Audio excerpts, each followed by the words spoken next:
I am Charlie Kirk. That was my brother and my friend. And no, I didn't know him, but I can say that I'm sad that he's gone.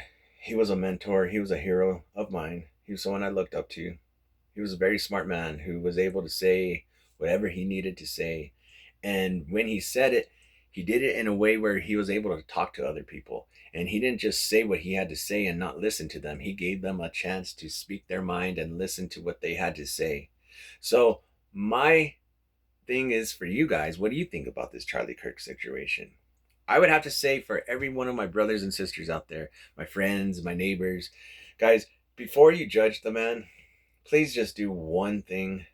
All I ask is one thing. Don't just listen to the media, a friend, the social dynamic, all the people around you. For yourself, go watch one of his videos and not just a little clip, 30-second clip. Watch from beginning to the end, one of his interviews, one of his debates, one of his, whatever you want to call them, one of his videos. And watch it from beginning to end. Watch a few of them and then make a judgment after him. We shouldn't judge anyways, but as humans, we tend to do what we do. You know what I mean? But yeah, do that for me, please. Don't be one of the people who just go with the flock, go with the herd. Just you know what I mean?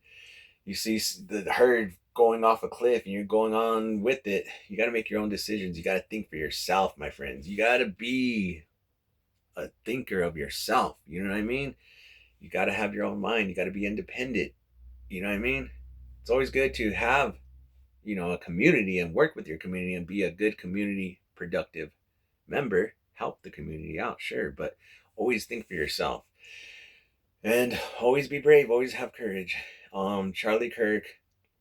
When I see people who are like kind of glad that that happened to him, it hurts me. It hurts me because he was a good man. He was a good father. He was a good speaker. He was a good everything. He was a good man overall. And if you really got to know him and you really knew him for yourself or watched his videos from beginning to end for yourself, you would see that. There's no denying it.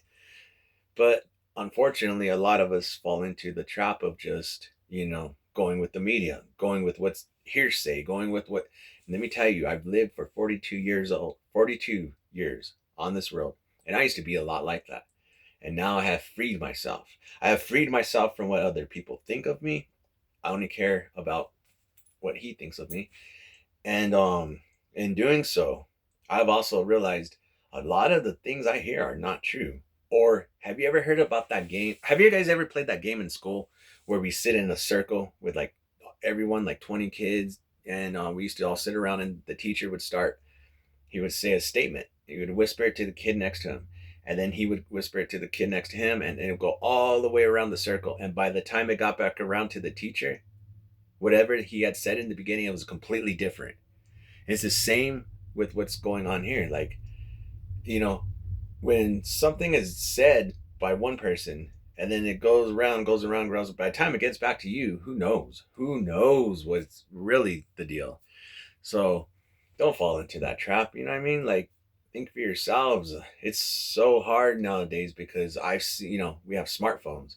In my opinion, smartphones made us dumb, but not really. I love the phones. They're cool. I admit I'm on my phone all the time. So I probably need to put it down. And I have put it down a lot. Like, but I always have it on me. I'm constantly looking at it and it has a lot of good information on it, but you still need to be able to think for yourself. You know what I mean? Like, no matter what happens with the phones and technology, we never want to lose that because the best computer, the most powerful computer ever created is the one in our heads, our brain.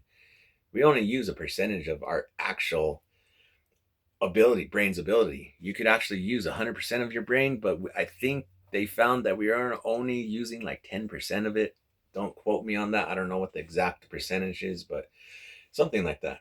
But you could always grow and you could always strive to use more of it and free your mind. I believe the more faith you have, if you believe you can do something, you can do it. You can do anything. All things are possible. Love you guys.